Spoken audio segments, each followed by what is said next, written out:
Bismillahirrahmanirrahim. Assalamualaikum warahmatullahi wabarakatuh. Alhamdulillah rabbil alamin, wa bihi nasta'in ala umuri dunya waddin. Allahumma salli ala sayyidina Muhammadin wa ala alihi wa sahbihi ajma'in, amma ba'du. Rabbi shrah li sadri wa yassir li amri wahlul 'uqdatam min lisani yafqahu qawli, amma ba'du.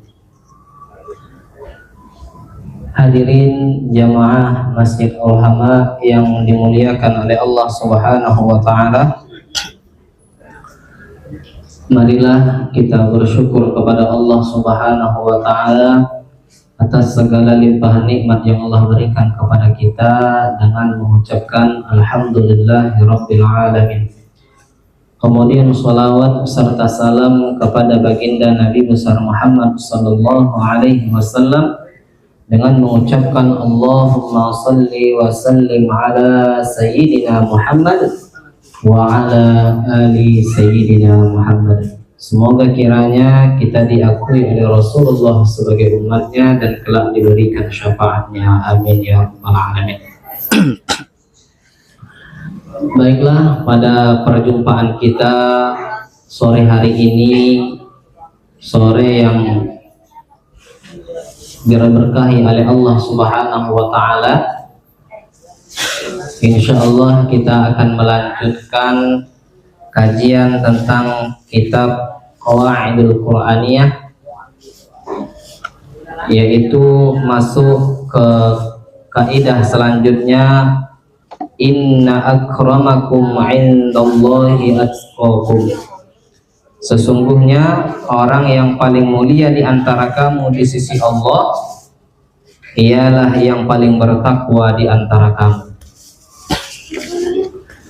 Jika kita lihat penuhnya ayat ini, yaitu diawali dengan ya ayyuhan nas inna khalaqnakum min dzakarin wa unsa وَجَعَلْنَاكُمْ شُعُوبًا وَقَبَائِلَ لِتَعَارَفُوا إِنَّ أَكْرَمَكُمْ عِندَ اللَّهِ أَتْقَاكُمْ إِنَّ اللَّهَ عَلِيمٌ خَبِيرٌ. Wahai manusia, sesungguhnya kata Allah, kami menciptakan kalian dari seorang laki-laki dan perempuan. Kemudian kami menjadikan kalian berbangsa-bangsa dan bersuku-suku. In lita'arafu, agar kalian saling mengenal. Inna akramakum indallahi atqakum. Sesungguhnya yang paling mulia di antara kalian di sisi Allah, dialah yang paling takwa kepada Allah Subhanahu wa Ta'ala. Artinya apa? Allah Subhanahu wa Ta'ala mengatakan, Allah Subhanahu wa Ta'ala menciptakan kita dari laki-laki dan perempuan, kemudian menjadikannya bersuku-suku, menjadikannya berbangsa-bangsa. Hari ini kita hadir di masjid ini, mungkin kita dari suku yang berbeda-beda. Mungkin ada yang Melayu, ada yang Jawa, ada yang Sunda, dan lain-lainnya. Berbangsa-bangsa, ada yang bangsanya Indonesia, ada saudara kita dari Yaman, ada saudara kita dari lain-lainnya. Nah, kemudian siapa di antara kita yang paling bertakwa kepada Allah? Siapa di antara kita yang paling mulia di sisi Allah Subhanahu wa Ta'ala? Ada ndak yang berani ngaku dirinya yang paling mulia tuh aku? Karena aku yang paling banyak sholatnya, aku yang paling rajin tilawah Qur'annya, aku yang paling tepat waktu sholatnya. Tidak ada yang berani mengaku dirinya yang paling takwa, yang paling mulia di hadapan Allah.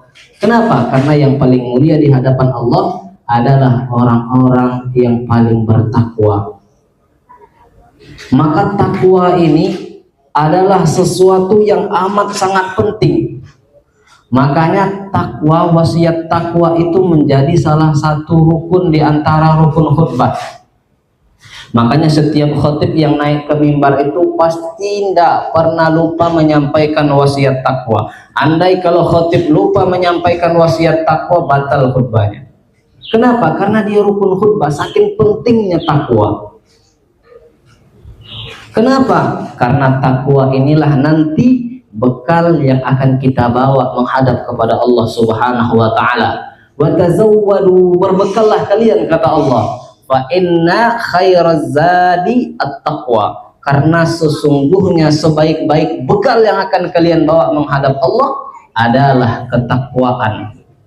Maka takwa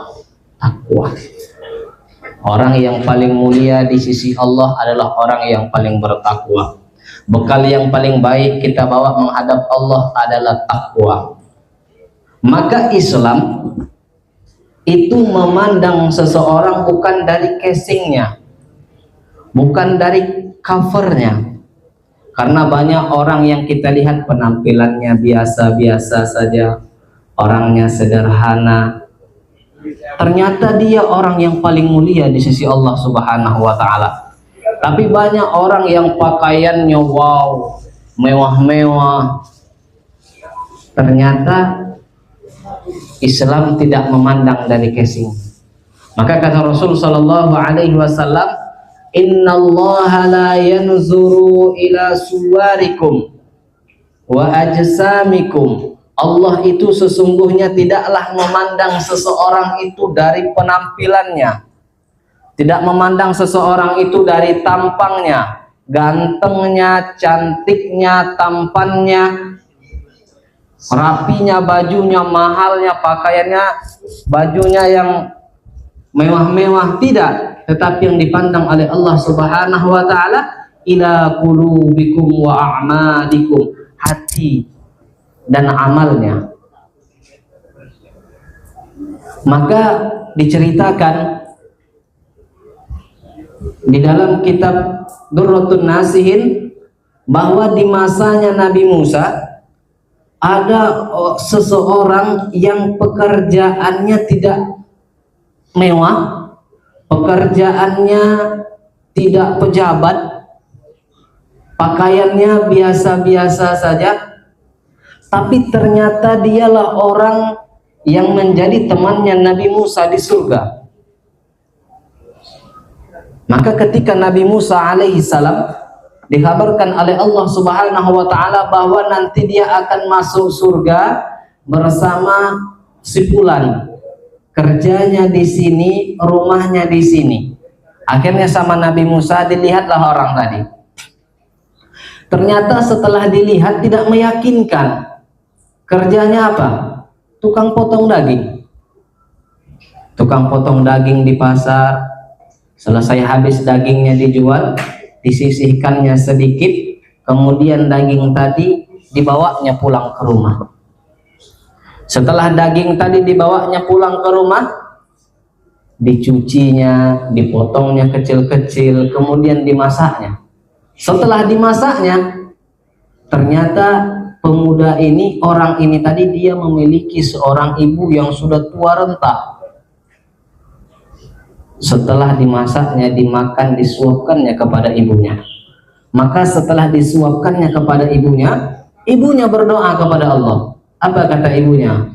Allahumma ja'al ibni sahiban Musa fil jannah. Ya Allah, jadikanlah anakku ini sahiban Musa fil jannah, teman sahabatnya Nabi Musa di surga. Kenapa? Kenapa dia bisa masuk surga?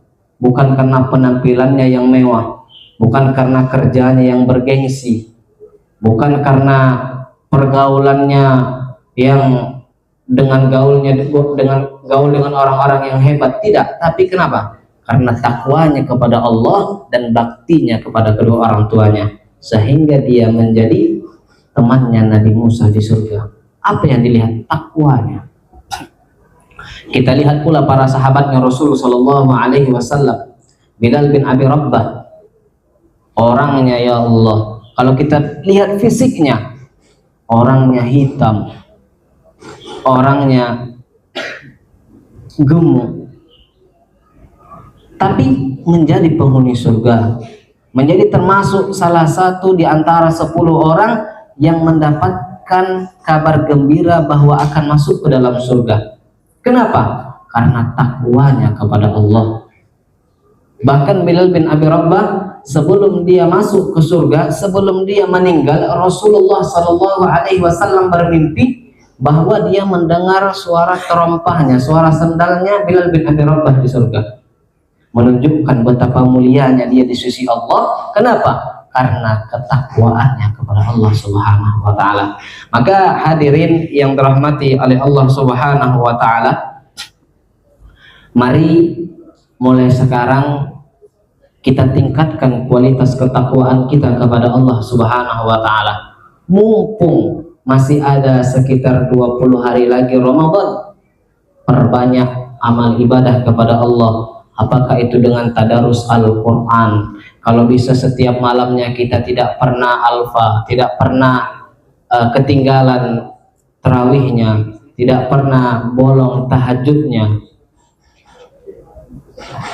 Perbanyak amal-amal ibadah. Inilah kesempatan yang Allah berikan di Ramadan ini, yang mana Ramadan ini disebutkan 10 pertamanya adalah rahmat, 10 pertengahannya adalah maghfirah, pengampunan dari Allah Subhanahu wa taala, dan 10 terakhirnya adalah pembebasan dari api neraka. Mudah-mudahan kita bisa memanfaatkan Ramadan ini dengan sebaik-baiknya, dengan memperbanyak amal ibadah kita kepada Allah, dengan memperbanyak tobat kita kepada Allah sebelum ajal menjemput kita. Karena tidak ada yang tahu apakah nanti di Lebaran, di Idul Fitri, kita masih sempat memakai baju baru atau kita memakai kain kafan baru.